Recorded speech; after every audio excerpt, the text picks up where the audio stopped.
السلام علیکم ورحمۃ اللہ وبرکاتہ۔ پیارے بچوں، ہم نے جو اس سے پہلے جو آپ کو لیسن شیئر کیا ہے اس میں ہم نے اسم اشارہ کے تعلق سے پڑھا ہے۔ آج اس لیسن میں جو مشکل الفاظ استعمال ہوں گے میں اس کی تشریح کروں گا، اور اسم اشارہ للقریب اور اسم اشارہ للبعید یہ دونوں میں آپ کو بتاؤں گا۔ تو آئیے دیکھتے ہیں ہم نے اس لیسن میں جو پڑھنا ہے، جو لیسن اس میں مشکل الفاظ کیا کیا ہیں۔ تو سب سے پہلے تو ہم دیکھتے ہیں اسم اشارہ للقریب۔ اسم اشارہ کی دو قسمیں ہیں بچوں، ایک تو ہے اسم اشارہ للقریب۔ اسم اشارہ للقریب کا مطلب ہوا وہ اسم اشارہ جس کے ذریعے نزدیک کی چیزوں کی طرف اشارہ کیا جائے، ٹھیک ہے نا بچوں؟ جیسے نزدیک کی چیزیں، جیسے دس، دیز، یہ نزدیک کی چیزیں ہیں۔ ھذا، ھذہ یہ اسم اشارہ للقریب ہے۔ اور دوسری ہے اسم اشارہ للبعید۔ اسم اشارہ للبعید یعنی دور کی چیزوں کے لیے جو اشارہ کیا جائے، یہ اسم اشارہ للبعید، دور کی چیزوں کے لیے۔ تو اسم اشارہ کی دو قسمیں ہیں، اسم اشارہ للبعید اور اسم اشارہ للقریب۔ تو آئیے سب سے پہلے ہم اسم اشارہ للقریب کیا کیا ہے وہ ہم جان لیتے ہیں۔ اسم اشارہ للقریب یہ ہے اسم اشارہ للقریب۔ تو ھذا، یہ، ھذہ، یہ واحد ہے بچوں، یہ واحد ہے۔ کیا ہے؟ سنگولر۔ یہ کیا ہے؟ سنگولر نمبر ہے، یہ واحد ہے۔ ھذا، ھذہ، آپ دیکھ رہے ہیں ھذا کس کے لیے استعمال ہوتا ہے؟ ھذا مذکر کے لیے استعمال ہوتا ہے۔ ھذہ کس کے لیے استعمال ہوتا ہے؟ ھذہ مؤنث کے لیے استعمال ہوتا ہے، یہاں دیا ہوا ہے۔ واحد، یہ کس کے لیے ہوتا ہے؟ واحد کے لیے۔ ھذا، ھذہ، یہ دونوں کے معنی یہ ہیں۔ ھذا کا مطلب یہ مذکر کے لیے، ھذہ کا مطلب یہ مؤنث کے لیے۔ اب اس کے بعد آ جائیے یہ مثنیٰ، دو چیزوں کے لیے، ڈوئل کے لیے، مثنیٰ کے لیے۔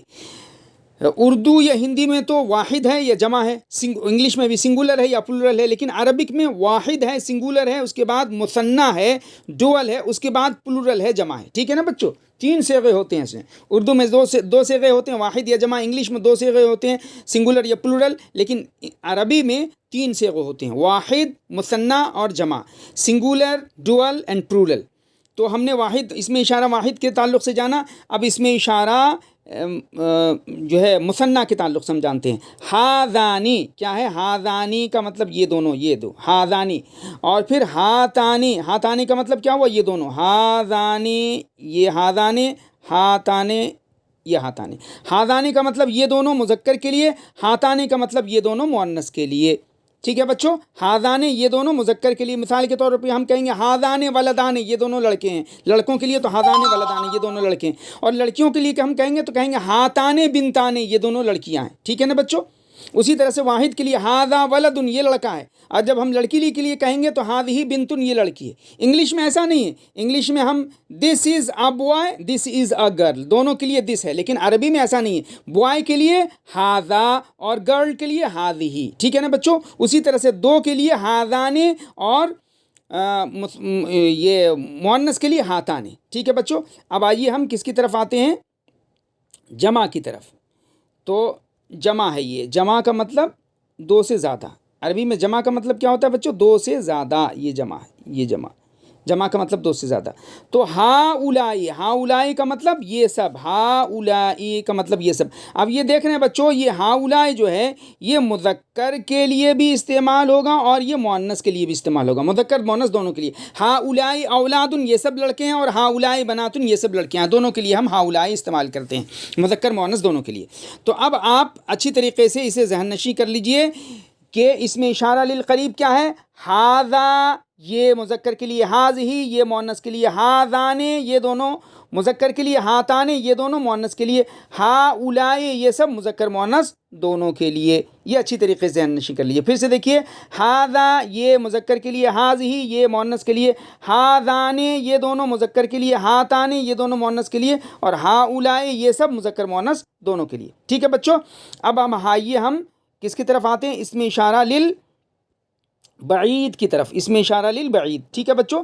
اسم اشارہ للبعید کا مطلب ہوا دور کی طرف جس کے ذریعے اشارہ کیا جائے۔ تو دور کی طرف جس کے لیے اشارہ کیا جائے جن الفاظ کے ذریعے، وہ ہیں ذالک، وہ مذکر کے لیے، ذالک وہ کس کے لیے؟ مذکر کے لیے۔ تلک وہ کس کے لیے؟ مؤنث کے لیے۔ جیسے ہم کہیں گے ذالک ولدن، وہ لڑکا ہے، تلک بنتن، وہ لڑکی ہے، ٹھیک ہے نا بچوں؟ اب مثنیٰ کی طرف آتے ہیں، مثنیٰ کا مطلب دو۔ ذانک وہ دونوں، کس کے لیے؟ مذکر کے لیے. تانی کا وہ دونوں کس کے لیے؟ مؤنث کے لیے. جیسے کہیں گے رانی کا ولدانی وہ دونوں لڑکے ہیں، تانی کا بنتانی وہ دونوں لڑکیاں ہیں. اب جمع کی طرف آئیے، جمع اولئک. تو جس طرح سے اس میں اشارہ للقریب میں جمع کے لیے ایک ہی لفظ تھا، اسی طرح سے اس میں اشارہ للبعید میں بھی جمع کے لیے ایک ہی لفظ ہے.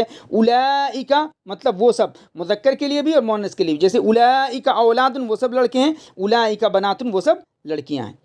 ٹھیک ہے نا بچوں؟ تو آپ نے اس میں اشارہ للقریب، اس میں اشارہ للبعید جان لیا. آپ اچھی طریقے سے اسے ذہن نشین کر لیجیے اور یاد کر لیجیے گا.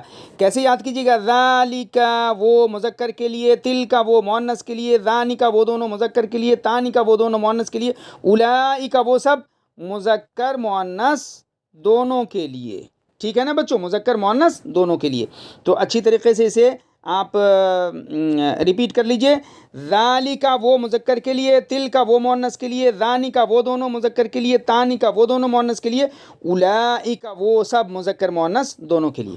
اب آئیے ہم اس لیسن میں جو مشکل الفاظ استعمال ہوئے ہیں اس کی طرف ہم نے الگ سے بھی لکھ دیا ہے. ان الفاظ کو ہاذا یہ، دس، ہاذہ یہ، دس. تو آپ جانتے ہیں ہاذا یہ مذکر کے لیے، ہاذہ یہ مؤنث کے لیے. ہاذانے یہ دونوں، دیز ٹو. ہاتانے یہ دونوں، دیز ٹو. ہاؤلائی یہ سب، دیز. ٹھیک ہے بچوں؟ اب آئیے ہم دوسرے الفاظ کی طرف.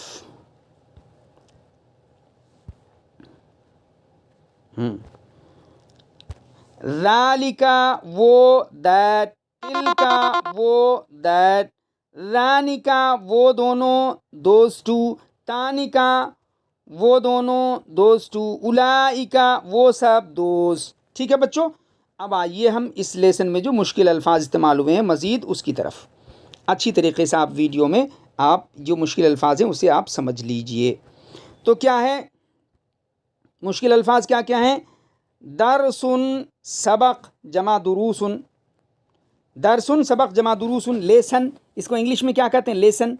بیتن گھر، ہاؤس. انگلش میں بیتن کو کیا کہتے ہیں؟ ہاؤس. بیتن گھر، ہاؤس جمع بیوتن. کرسیٌ کرسی، چیئر جمع کراسیٌ. قلم قلم، پین جمع اقلام. حقیبۃ بیگ، انگلش میں بھی اسی کو بیگ کہتے ہیں، جمع حقائب. مدرسۃ اسکول یا مدرسہ، اس کو انگلش میں کیا کہتے ہیں؟ اسکول جمع مدارس. اچھا اس کے بعد ہے کیا؟ حدیقۃ باغ، گارڈن جمع حدائق. اس کے بعد کون سے الفاظ ہیں؟ نعم کے معنی ہاں، یس، لا کے معنی نہیں. اب اس کے علاوہ کے جو الفاظ ہیں اس میں کچھ حروف استفہام بھی استعمال ہوئے ہیں بچوں، کچھ اور مزید الفاظ بھی. تو ہم آئیے اسے بھی دیکھ لیتے ہیں، اور اس کے علاوہ جو حروف استفہام ہوتے ہیں میں نے اسے بھی یہاں پہ آپ کی آسانی کے لیے لکھ دیا ہے. وہ کیا کیا ہیں وہ اسے بھی دیکھ لیجیے آپ. تو وہ کیا کیا ہیں؟ ثانی، ثانی، ثانی کا مطلب دوسرا، سیکنڈ. جیسے الدرس الاول لیسن نمبر فرسٹ، پہلا لیسن. الدرس الثانی دوسرا لیسن. تو ثانی کا مطلب دوسرا. اور اثنان کا مطلب کیا ہوتا ہے بچوں؟ اثنان کا مطلب ہوتا ہے دو. واحد ایک، اثنان دو. اور اول فرسٹ، الثانی سیکنڈ. تو ثانی کا مطلب کیا ہوا بچوں؟ ثانی دوسرا، سیکنڈ. ما کے معنی کیا؟ واٹ. من معنی کون؟ ہو. متا کب، وین. اینا کہاں، ویئر. کیفا کیسا، ہاؤ کم کتنا، ہاؤ مینی. ایو کون سا، وچ. اور حل مانے کیا، آ مانے کیا. ٹھیک ہے بچوں؟ تو پھر سے ایک دفعہ دیکھ لیجئے کیا کیا ہے. ثانی دوسرا، سیکنڈ. ما کیا، واٹ. من کون، ہو. متا کب، وین. اینا کہاں، ویئر. کیفا کیسا، ہاؤ. کم کتنا، ہاؤ مینی. ایو کون سا، وچ. ٹھیک ہے بچوں؟ اور کیا بچے؟ کیا بچے؟ حل کیا، آ کیا. ٹھیک ہے بچوں؟ تو یہ کل ہیں جو اس لیسن میں الفاظ اور معنی استعمال ہوئے ہیں. آپ اچھی طریقے سے ان سارے کو ذہن نشین کر لیجئے، بہت اچھی طریقے سے ان سب کو ذہن نشین کر لیجئے بچوں. اس میں اشارہ ہے للقریب، اس میں اشارہ ہے للبعید.